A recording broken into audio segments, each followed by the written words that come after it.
Hello everyone, welcome to Y academy.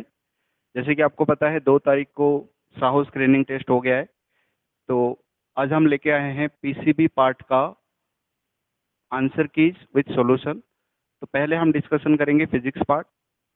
Question number 91 पे चलते हैं। पहले डेंसिटी रिलेटेड क्वेश्चन है। क्वेश्चन पढ़िए। Volume of an object is 20 cubic centimetre. Volume दे रखा है, कितना दे रखा है? 20 cubic centimetre. And the mass is 50 gram. Mass दे रखा है 50 gram. Okay. Density of water दे रखा है, जो आपको पता होता है, डेंसिटी ऑफ वाटर दे रखा है 1 ग्राम पर cubic centimetre. Okay. Question is, क्या ऑब्जेक्ट फ्लोट करेगा या सिंक करेगा? तो हमें देखना पड़ेगा ऑब्जेक्ट की डेंसिटी वाटर की डेंसिटी के कंपैरिजन में ज्यादा है कि कम है। अगर ज्यादा है तो सिंक करेगा, अगर कम है तो फ्लोट करेगा। चलो पहले डेंसिटी निकाल देते हैं इसका। इसकी डेंसिटी क्या हो जाएगी? ये हो गया वाटर की डेंसिटी। इसकी डेंसिटी क्या है? Mass per unit volume 50 gram divided by 20 cubic centimetre. ये हो गया 0 0 कैंसिल, ये हो गया 2.5 ग्राम पर क्यूबिक सेंटीमीटर।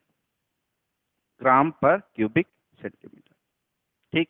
2.5 ग्राम पर क्यूबिक सेंटीमीटर। तो आपको दिख रहा है density of object is greater than density of water.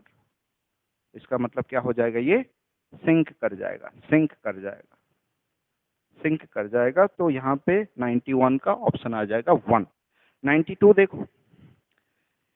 A box floats in water with 40% of its volume below the water surface. अच्छा, what is the density of the box?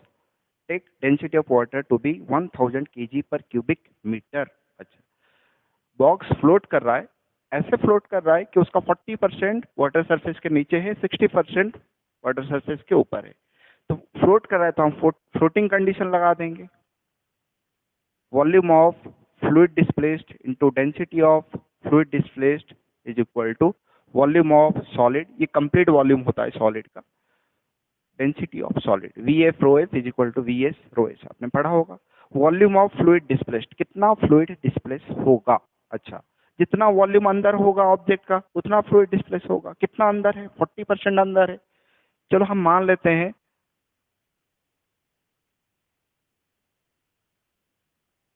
Object का volume 100 unit है। Units मतलब इसका unit में कुछ लिख नहीं रहा हूँ, cubic metre cubic centimetre, units लिख लिया, ठीक है। तो 40% अंदर है। 100 क्यूबिक मीटर लिख सकते हैं वैसे यहाँ पे, क्योंकि सारे जो है ऐसा यूनिट में दे रखा है। 100 क्यूबिक मीटर मान लेते हैं, है ना। इसका वॉल्यूम कितना है? 100 क्यूबिक मीटर। अंदर कितना है? 40%। बाहर कितना है? 60%। जितना अंदर है उतना फ्लूइड डिस्प्लेस होगा। कितना फ्लूइड डिस्प्लेस होगा? 40। और डेंसिटी ऑफ फ्लूइड वाटर है तो डेंसिटी कितना है? 1000 केजी पर cubic metre. Volume of solid, total volume हमने कितना ले रखा है? 100 cubic metre. Density of solid यही तो निकालना है, 0 0 0 0 उड़ा दो यहाँ पे। डेंसिटी ऑफ सॉलिड कितना हो गया? 400 केजी पर क्यूबिक मीटर। 400 केजी पर cubic metre. 92 option 2। 93, the maximum potential difference that can be applied across an electric bulb is 100 volt and it gives a maximum power of 500 watt। जब किसी electric bulb का power rating दे रखा है तो आपको क्या निकालना आना चाहिए? रेजिस्टेंस निकालना आना चाहिए। बल्ब का रेजिस्टेंस चेंज नहीं होता, पावर रेटिंग से आप उसका रेजिस्टेंस पता कर सकते हैं। तो क्वेश्चन पढ़ते हैं। इसका पावर रेटिंग कितना दे रखा है?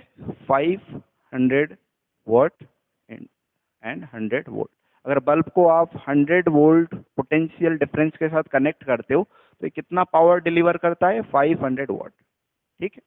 अच्छा, ये क्वेश्चन पूछ रहा है if this bulb is to be used with 200 volt supply then the resistance R that must be kept in series with the bulb so that the bulb does not get fused.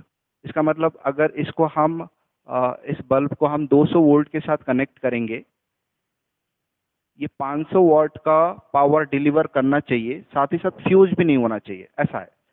इसका power rating कितना है? 500 what 100 volt. मतलब 100 volt हम maximum लगा सकते हैं। तो कितना पावर देगा ये? 500 वाट।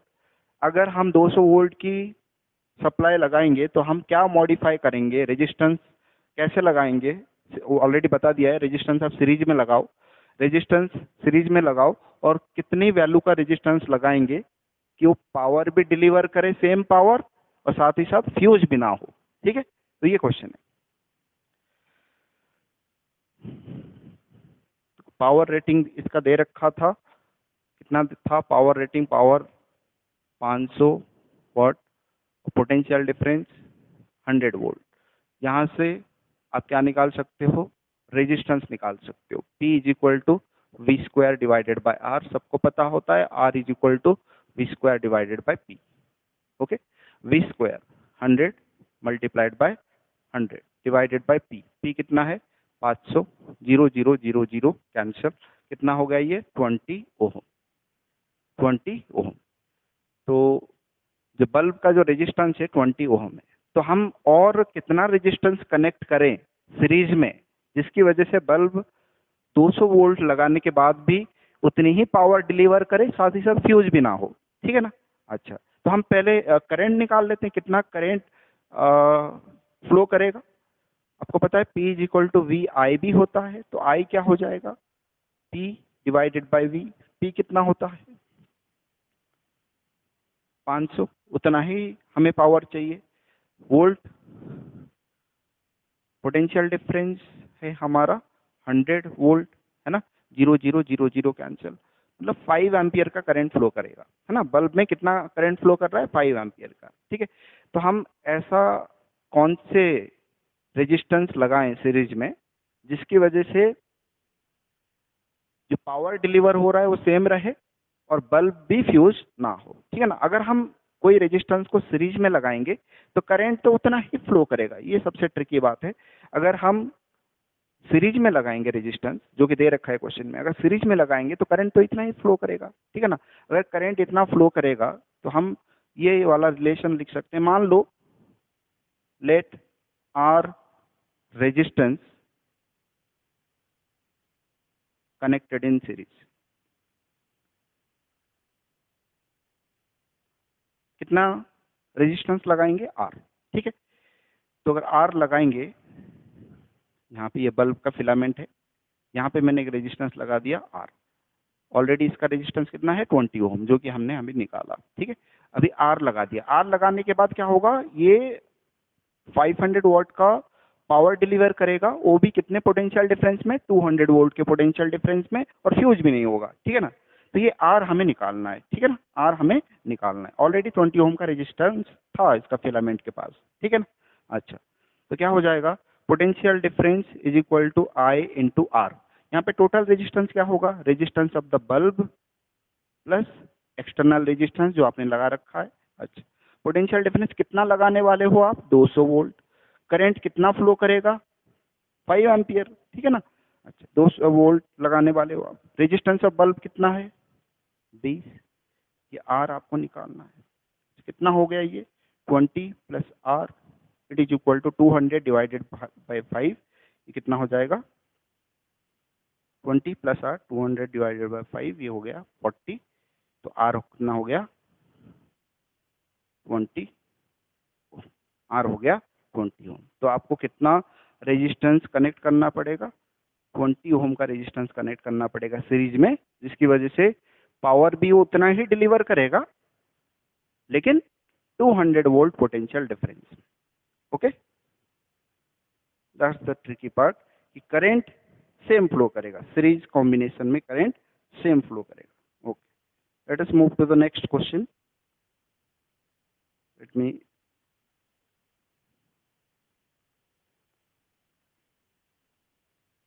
Okay,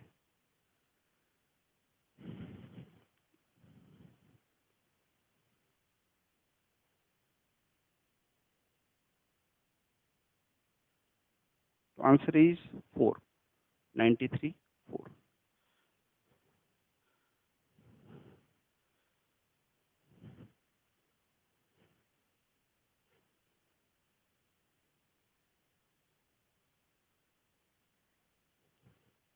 ninety 4।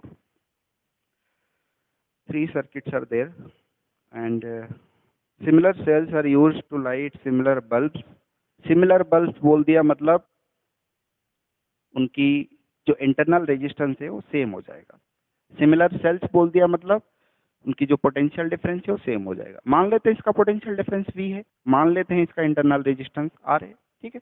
ये एक सर्किट बन गया, और ये जो सर्किट में जो बल्ब है इसका नाम P उन्होंने दे रखा है। सेकंड सर्किट में भी वैसे कुछ ऐसा दे रखा है, 2 सेल कनेक्टेड है ऐसा सेम पोलैरिटी के साथ। यहाँ पे एक बल्ब कनेक्टेड है, सिमिलर बल्ब है तो दोनों का इंटरनल रेजिस्टेंस सेम रहेगा, ठीक है। ये एक बल्ब है, ये एक बल्ब है, दोनों का इंटरनल रेजिस्टेंस R और R रहेगा, ये आपको पता है, लिखने की जरूरत नहीं है। उन्होंने और एक इस बल्ब का नाम दिया है Q, ठीक है। अच्छा, तीसरा सर्किट ले लेते हैं। तीसरा सर्किट में 2 बल्ब सीरीज में कनेक्टेड है, एक ये है और एक ये है। आइडेंटिकल बल्ब है तो इसका मतलब क्या होगा बेटा, इंटरनल रेजिस्टेंस सेम रहेगा, और यहाँ पे पोटेंशियल डिफरेंस कितना होगा, V। इंटरनल रेजिस्टेंस इसका भी सेम है, इसका भी सेम है, R मान लेते हैं, है ना। इन्होंने इस बल्ब को आइडेंटिफाई किया है ना। तो बोल रहा है कि कौन सा ब्राइटेस्ट ग्लो करेगा, है ना, P, Q या R, कौन सा डिम होगा, कौन सा ब्राइट होगा। तो आपको पता है जो ब्राइटनेस है वो डायरेक्टली डिपेंड करता है कि आप कितना पोटेंशियल डिफरेंस प्रोवाइड कर रहे हो। Brightness actually depends upon potential difference across the bulb. Bulb के अक्रॉस पोटेंशियल डिफरेंस कितना है, चलो देखते हैं। इसके अक्रॉस पोटेंशियल डिफरेंस कितना होगा, अगर ये आइडेंटिकल सेल्स है, चलो देखते हैं। ये अगर आइडेंटिकल सेल है तो सारे सेल्स का पोटेंशियल डिफरेंस कितना होगा, V होगा। अच्छा मुझे बताओ इस बल्ब के अक्रॉस पोटेंशियल डिफरेंस कितना होगा, V, ओके। इस बल्ब के अक्रॉस पोटेंशियल डिफरेंस कितना होगा, दोनों पैरेलल में कनेक्टेड है तो इसके अक्रॉस जितना पोटेंशियल डिफरेंस उसके अक्रॉस भी उतना ही पोटेंशियल डिफरेंस। चलो मुझे बताओ टोटल पोटेंशियल डिफरेंस कितना है, V प्लस V, 2V। तो इसके अक्रॉस भी पोटेंशियल डिफरेंस 2V और इसके अक्रॉस भी पोटेंशियल डिफरेंस 2V, मतलब ज्यादा पोटेंशियल डिफरेंस मिल रहा है तो ज्यादा ग्लो करेगा। यहाँ पे देखते हैं, यहाँ पे पोटेंशियल डिफरेंस कितना है सेल का, V। दोनों बल्ब सीरीज में कनेक्टेड है तो दोनों इंटरनल रेजिस्टेंस सीरीज में कनेक्ट हो जाएंगे। आइडेंटिकल रेजिस्टेंस है तो पोटेंशियल डिफरेंस जो है वो इक्वली डिवाइड हो जाएगा। यहाँ पे पोटेंशियल डिफरेंस आ जाएगा V/2 और यहाँ पे पोटेंशियल डिफरेंस आ जाएगा V/2। अभी आप बताओ P जो बल्ब है ये ज्यादा ग्लो करेगा या Q ग्लो करेगा या R ग्लो करेगा। जिसको ज्यादा पोटेंशियल डिफरेंस मिल रहा है वही ग्लो करेगा। किसको ज्यादा मिल रहा है, Q को ज्यादा मिल रहा है तो ज्यादा ब्राइट ग्लो करेगा। और कौन ज्यादा डीम ग्लो करेगा, R, क्योंकि इसको पोटेंशियल डिफरेंस कितना मिल रहा है, V/2 सबसे कम, ठीक है ना। तो यहाँ पे जो ऑप्शन आएगा Q होगा ब्राइटेस्ट और R होगा डीम, ठीक, डीमेस्ट। हाँ, तो यहाँ पे ऑप्शन 2 है 94, 2, okay. 95, let us move to 95।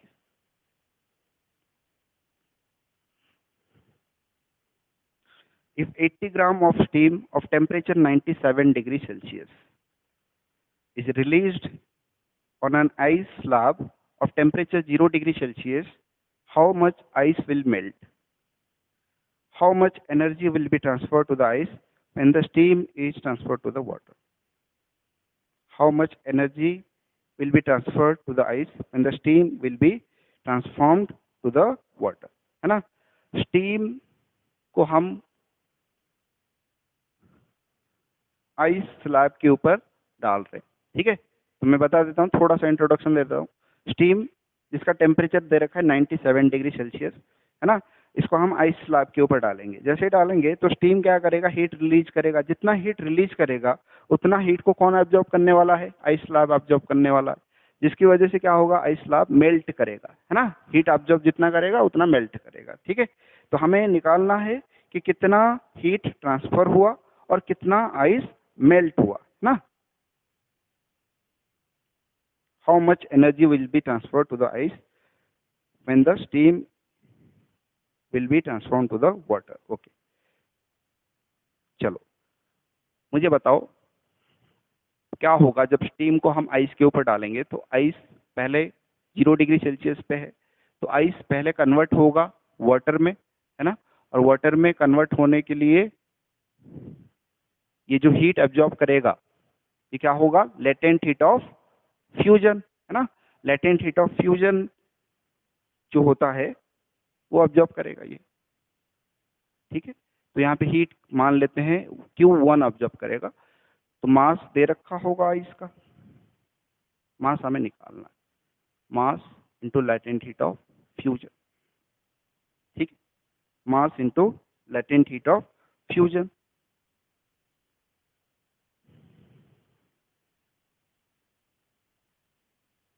One minute, okay.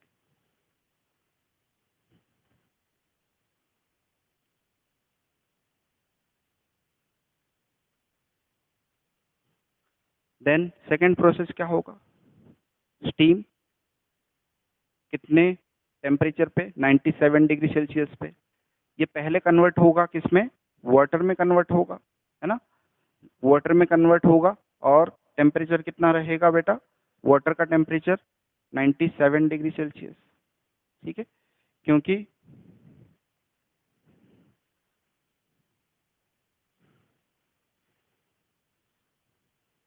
Steam eight 97 degree Celsius convert होगा किसमें, पहले ये टेम्परेचर लूज करेगा फिर वाटर को कन्वर्ट होगा, है ना। पहले ये टेम्परेचर लूज करेगा,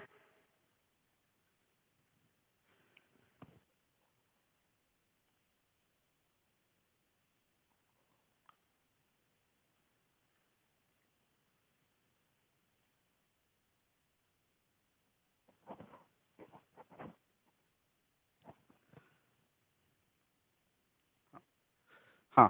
तो स्टीम वाटर को कन्वर्ट होगा और वाटर किस में रहेगा, 97 डिग्री सेल्सियस में, क्योंकि हमको पता है ड्यूरिंग फेज ट्रांजिशन यहाँ पे क्या नहीं होता, टेम्परेचर चेंज नहीं होता, ठीक। तो यहाँ पे ये जो हीट एब्जॉर्ब कर, सॉरी हीट रेडिएट करने वाला है वो कितना हो, Q2, है ना। मान लेते हैं लेटेंट हीट ऑफ, यहाँ पे लेटेंट हीट ऑफ वेपराइजेशन मान लेते हैं V, latent heat of vaporization मान लेते हैं LV, है ना। Mass into latent heat of vaporization, इसके बराबर ही क्या करेगा, हीट रेडिएट करेगा। फिर वाटर कन्वर्ट होगा, वाटर एट 0 डिग्री सेल्सियस, है ना। यहाँ पे क्या हो रहा है, टेम्परेचर डिक्रीज हो रहा है, तो यहाँ पे जो हीट रेडिएट होगा क्या होगा, MC डेल्टा T, ठीक, MC डेल्टा T, बस। तो हमें देखना है कि ये जितना हीट रिलीज किया वो उतना हीट क्या करेगा, अब्जॉर्ब करेगा। पहले हम Q2 निकाल सकते, Q2 कितना हो गया, mass into latent heat of vaporisation. Mass कितना दे रखा है, शायद 80 ग्राम दे रखा है, और लेटेंट हीट ऑफ वेपराइजेशन होता है 540, 80 into 540 plus Q2 plus Q2 निकाल लेते हैं पहले, ठीक। टोटल हीट कितना रेडिएट करेगा, Q2 प्लस Q3, ठीक है। 80 प्लस 540 और ये कितना हो जाएगा, m mass 80, C 1 delta T change in temperature 97 degree, 80 into 1 into 97, ठीक। ये हो गया 5960 कैलोरी। इतना हीट ये रेडिएट कर रहा है, जितना हीट ये रेडिएट करेगा ये एब्जॉर्ब करेगा, एब्जॉर्ब करने के बाद क्या हो जाएगा, ये मेल्ट करेगा। हमें पता करना है कि कितना ये मेल्ट करेगा, ठीक है। तो इसको इसके साथ इक्वेट कर देंगे, Q1 is equal to Q2 plus Q3। Q1 कितना है बेटा, mass into latent heat of fusion, it is equal to Q2 plus Q3 कितना, 5960, इतना ही एनर्जी ट्रांसफर हो रहा है कैलोरी, ठीक है। मास तो निकालना है, लेटेंट हीट ऑफ फ्यूजन आपको पता ही होता है कितना होता है, 80, है ना, 80 कैलोरी पर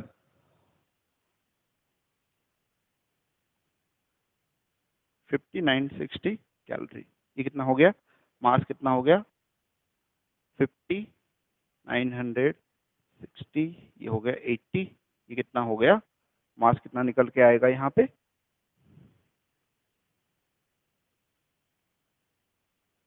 637 ग्राम, आई हैव कैलकुलेटेड 637 ग्राम, मास निकल के आएगा 637 ग्राम। एनर्जी कितना ट्रांसफर हुआ? 50,960 कैलोरी। ओके, तो यहाँ पे जो ऑप्शन आएगा करेक्ट वाला वो आएगा आपका 1, है ना, 1 है। 637 ग्राम और 50,960 calorie, 95 1, 95 1, 96। So let us discuss 96.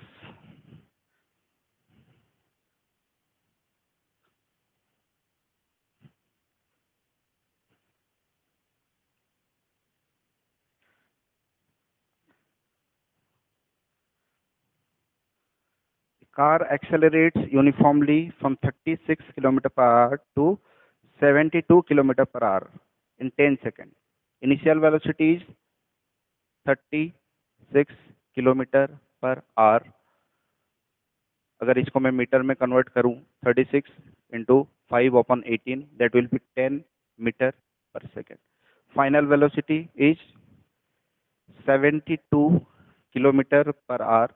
इसको अगर मैं कन्वर्ट करूं, 72 मल्टीप्लाइड बाय 5/18, ये हो गया 4 इन 4 jar 72,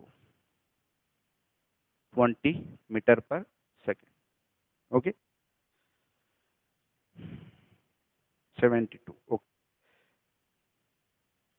find the acceleration. Acceleration आपको पता है, change in velocity upon time. ये हो गया चेंज वेलोसिटी में चेंज कितना हुआ, v minus you, that is 10। Time कितना है, कितने टाइम में हो रहा है, 10 सेकंड में हो रहा है। अच्छा, ये हो गया 1 मीटर पर second square. Acceleration, you have to find the distance covered by the car in this time. ये 10 सेकंड में कितना डिस्टेंस कवर करेगा। आपको पता है v square minus u square is equal to 2as according to the equations of motion. s क्या हो जाएगा, v square minus u square divided by 2a। v square, v कितना है बेटा, v है आपका 20, 20 का स्क्वायर हो जाता है 400, है ना। 10 का स्क्वायर हो जाता है 100 डिवाइडेड बाय 2, एक्सेलरेशन हो जाता है 1 मीटर पर सेकंड स्क्वायर। ये कितना हो गया, 300 डिवाइडेड बाय 2, एस कितना हो जाएगा, 300 डिवाइडेड बाय 2, ये हो गया 150 मीटर। तो 96 का आ जाएगा 1। 97, if motion of object is uniform then which of the following is correct. अगर यूनिफॉर्म होता है, आपको पता है, in equal interval of time equal distance और डिस्प्लेसमेंट विल बी कवर्ड, है ना। अगर यूनिफॉर्म मोशन है तो इक्वल टाइम इंटरवल में इक्वल डिस्टेंस कवर होगा, जहाँ पे स्पीड भी क्या होगा, यूनिफॉर्म रहेगा। बेसिकली हम ये बोल सकते हैं, अगर मोशन स्ट्रेट लाइन में हो रहा है तो वेलोसिटी भी कांस्टेंट रहेगा। वेलोसिटी कांस्टेंट रहेगा, ये कंफर्म है, ये कंफर्म है, वेलोसिटी कांस्टेंट रहेगा। अगर वेलोसिटी कांस्टेंट है तो एक्सेलरेशन कांस्टेंट नहीं हो सकता, क्योंकि एक्सेलरेशन क्या है, rate of change of velocity. जब वेलोसिटी में चेंज आएगा तभी एक्सेलरेशन कुछ वैल्यू लेगा, है ना, नहीं तो एक्सेलरेशन 0 है। तो यहाँ पे अगर वेलोसिटी कांस्टेंट है तो एक्सेलरेशन तो नहीं होगा। तो यहाँ पे जो बेस्ट ऑप्शन है वो क्या रहेगा, वेलोसिटी इज कांस्टेंट। 97 1। अगर वेलोसिटी कांस्टेंट हो गया, अगर वेलोसिटी कांस्टेंट हो गया dv बाय dt, अगर वेलोसिटी कांस्टेंट हो गया, so what about acceleration, acceleration must be 0। यहाँ पे सेकंड ऑप्शन दे रखा है acceleration is constant, third option दे रखा है बोथ 1 एंड 2। बोथ 1 एंड 2 होगा ही नहीं बेटा ना, क्योंकि अगर वेलोसिटी कांस्टेंट है तो एक्सेलरेशन कैसे कांस्टेंट हो सकता है। Okay, so 97 1, let us move to the 98।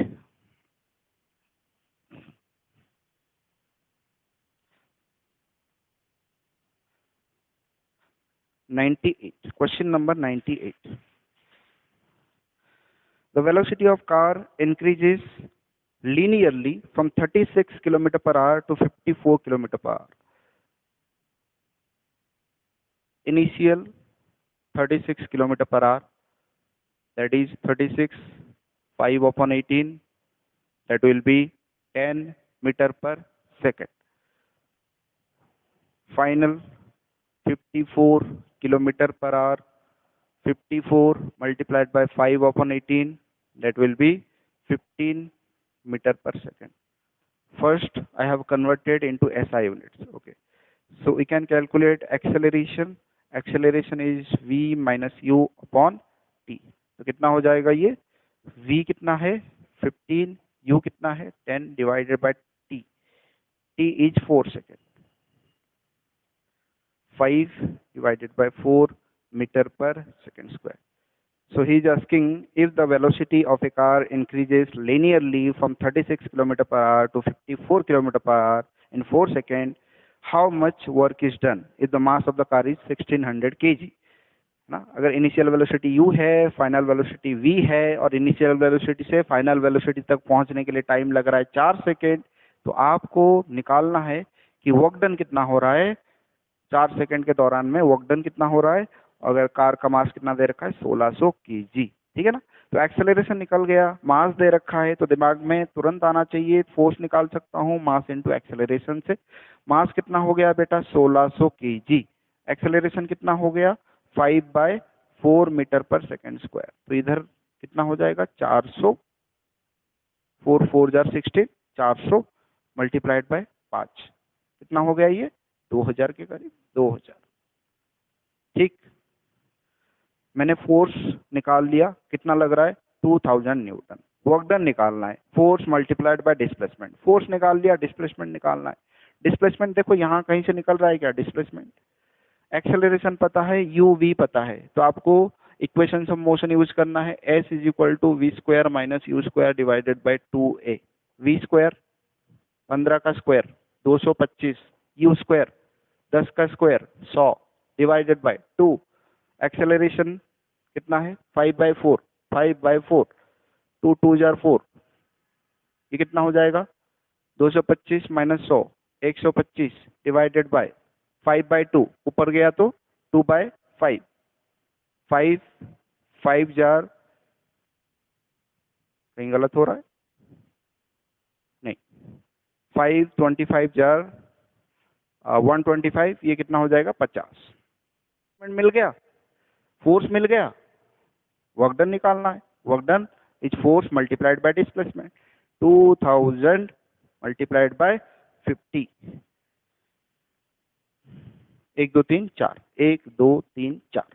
अगर इसको मैं ऐसे लिखूं 10⁵ जूल, आंसर आना चाहिए वैसे, तो 10⁵ joule. Question number 98 3। Question number 99, two unequal masses possess the same momentum, then kinetic energy of heavier mass is dash the kinetic energy of lighter mass.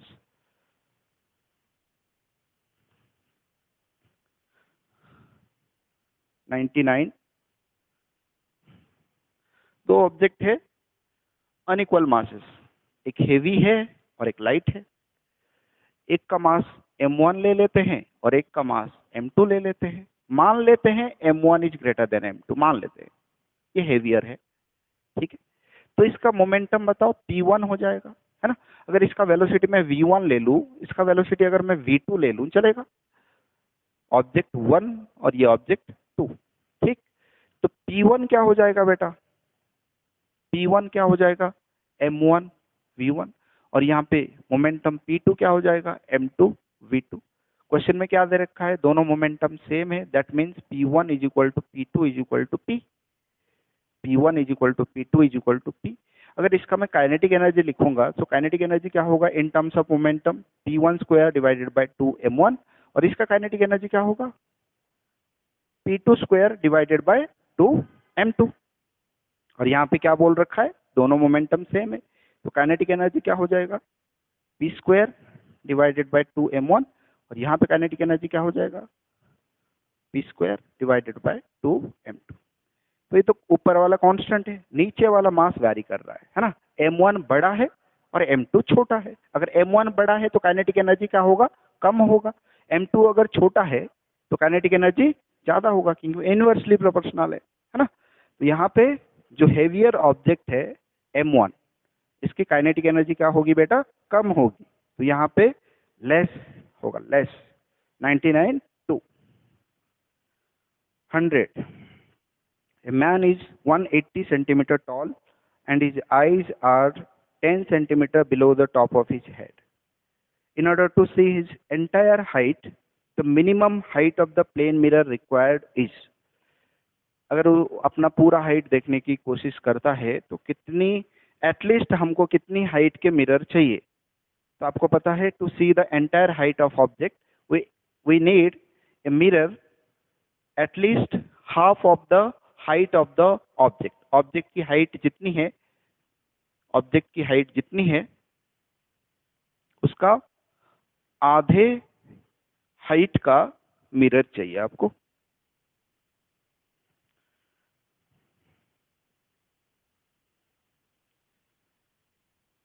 तो यहाँ पे ऑब्जेक्ट की हाइट कितना है? 180 सेंटीमीटर. अगर आपको एंटायर इमेज देखना है so you need at least 90 centimetre mirror. आपको ऑब्जेक्ट का हाइट का हाफ लेंथ का एक मिरर चाहिए जिसको यूज करके आप क्या कर सकते हो? एंटायर इमेज दे सकते हो, है ना. क्वेश्चन नंबर 100 का जो ऑप्शन आएगा 90 सेंटीमीटर, है ना. 90 centimetre option 2. To see the entire image of object, we need a mirror having a length half of the length of object. Okay.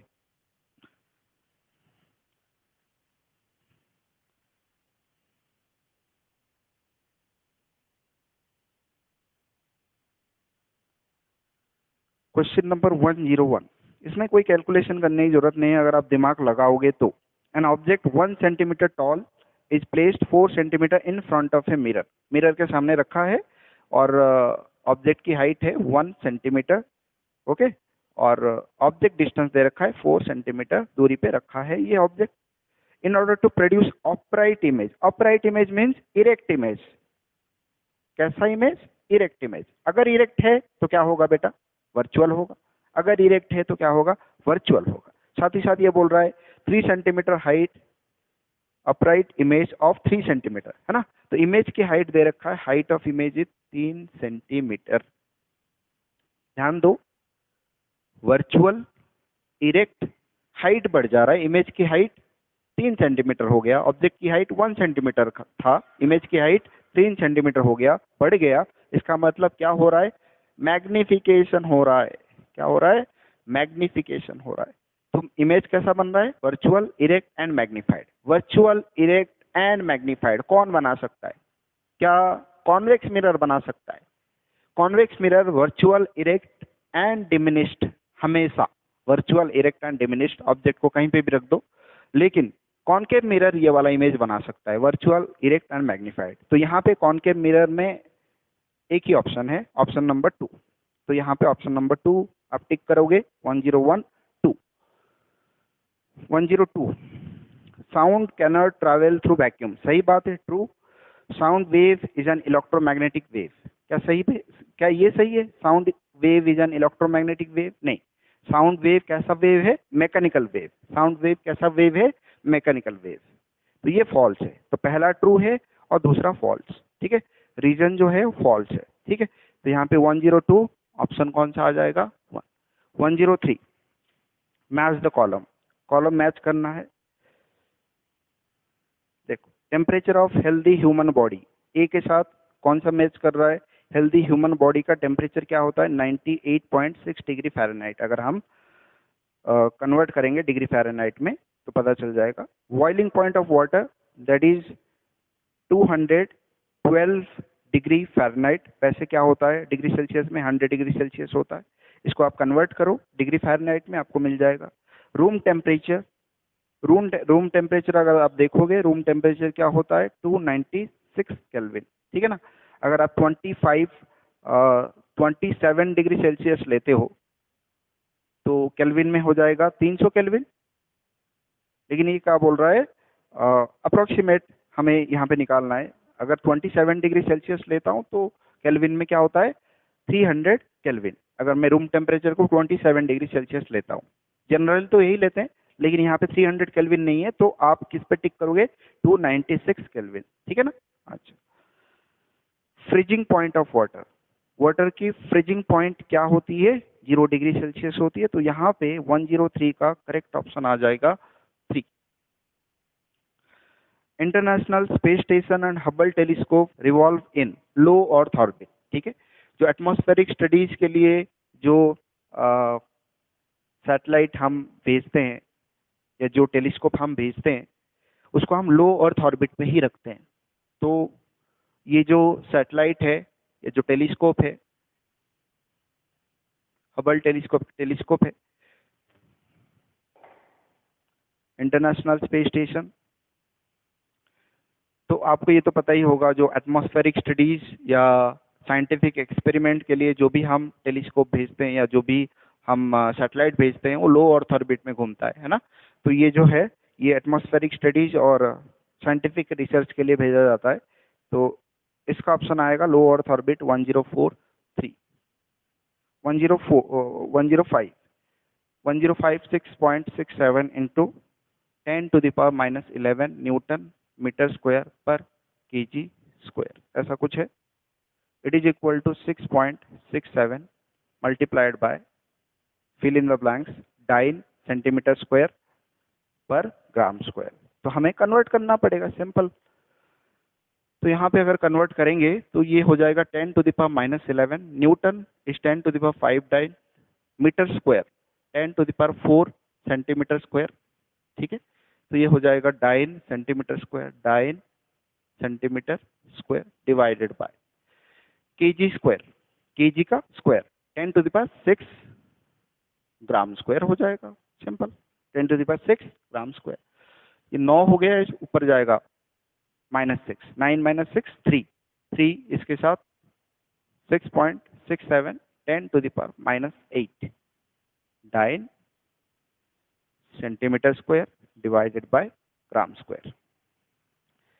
10⁻⁻8 multiple आएगा 1053 106 equal currents I flow in two wires along x and y axis as shown.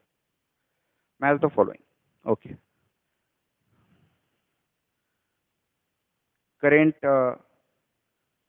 इस wire में ऐसे जा रहा है, इस wire में ऐसे जा रहा है, सेम करंट जा रहा है, ओके।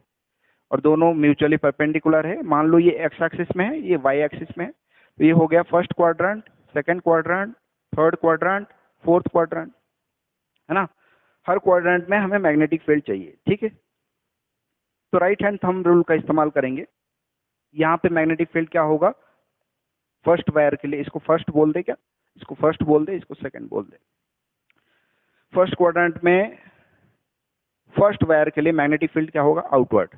सेकंड वायर के लिए इनवर्ड, है ना। तो यहाँ पे फर्स्ट क्वाड्रेंट के लिए आउटवर्ड मैग्नेटिक फील्ड भी होगा और इनवर्ड मैग्नेटिक फील्ड भी होगा। तो यहाँ पे क्या होगा, मे बी इनवर्ड्स और आउटवर्ड्स, है ना। Magnetic field in the first quadrant may be inwards और आउटवर्ड्स, ठीक है। तो ए का क्या आएगा, आर आ जाएगा, ए का आ जाएगा आर। चलो आगे, magnetic field in the second quadrant, second quadrant में क्या होगा, देखो करंट ऐसे जा रहा है आउटवर्ड, इसके लिए भी देखो आउटवर्ड, है ना। तो सेकेंड क्वाड्रेंट में दोनों वायर की करंट की वजह से मैग्नेटिक फील्ड कैसे प्रोड्यूस हो रहा है, आउटवर्ड, है ना। तो सेकेंड क्वाड्रेंट में आउटवर्ड होगा। तो बी का क्या हो जाएगा बेटा, क्यू हो जाएगा। Magnetic field in the third quadrant, current कैसे जा रहा है, S, third quadrant, second wire के लिए आउटवर्ड, फर्स्ट वायर के लिए इनवर्ड, मे बी इनवर्ड्स और आउटवर्ड्स। यहाँ पे सी का क्या हो जाएगा, आर हो जाएगा, सी का R. D, magnetic field in the fourth quadrant, इधर देखो right hand thumb rule, inward inward, ठीक है। फर्स्ट वायर के लिए भी इनवर्ड, सेकंड वायर के लिए भी इनवर्ड, ठीक है। तो यहाँ पे डी का क्या हो जाएगा, पी, डी का हो जाएगा पी। तो ऐसा कौन से ऑप्शन में है, option 3, 106 3। 107 at what temperature will the value be same in Celsius and in Fahrenheit?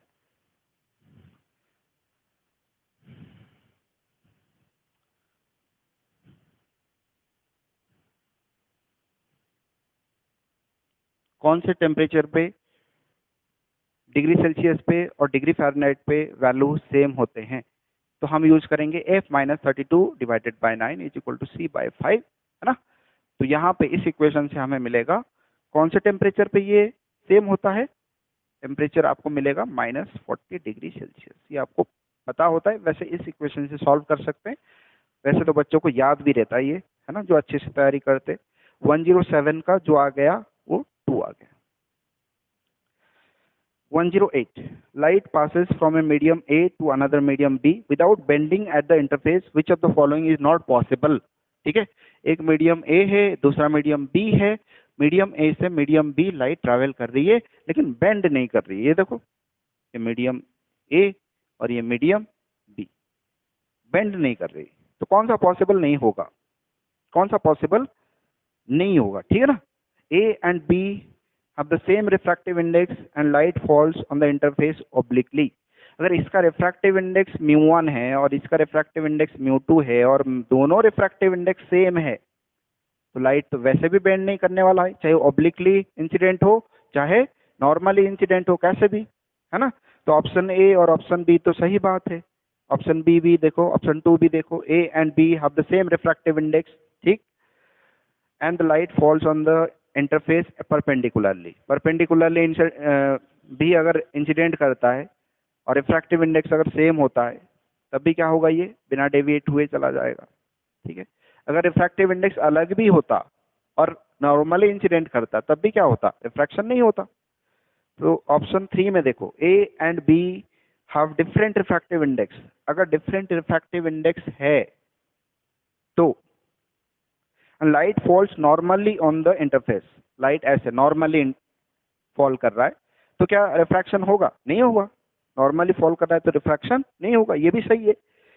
Option 4 में देखो क्या दे रखा है, A and B have different refractive indices. दोनों का रिफ्रैक्टिव इंडिसेस अलग अलग है, μ1 is not equal to μ2 and light falls obliquely. Light ऐसे फॉल कर रहा है,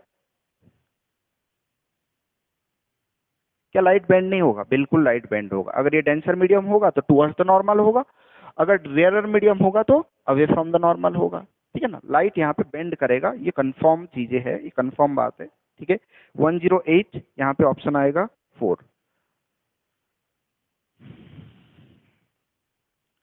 in near sightedness the image of distant object forms, कहाँ फॉर्म होता है, in front of the retina. 199 1 sorry 199 109 का 1।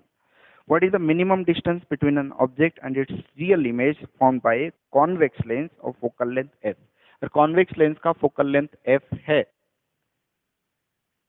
तो ऑब्जेक्ट और उसके रियल इमेज के बीच में मिनिमम डिस्टेंस क्या होगा, मिनिमम डिस्टेंस।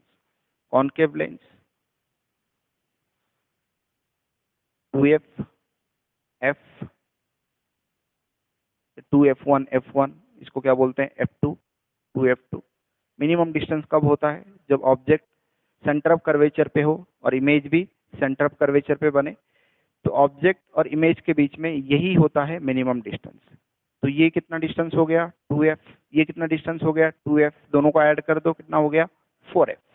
तो मिनिमम डिस्टेंस कितना होता है ऑब्जेक्ट और इमेज के बीच में 4f। वैसे मैथमेटिकली आप प्रूव भी कर सकते हो इसको, है ना। तो मिनिमम डिस्टेंस कितना होता है 4f, 110 4।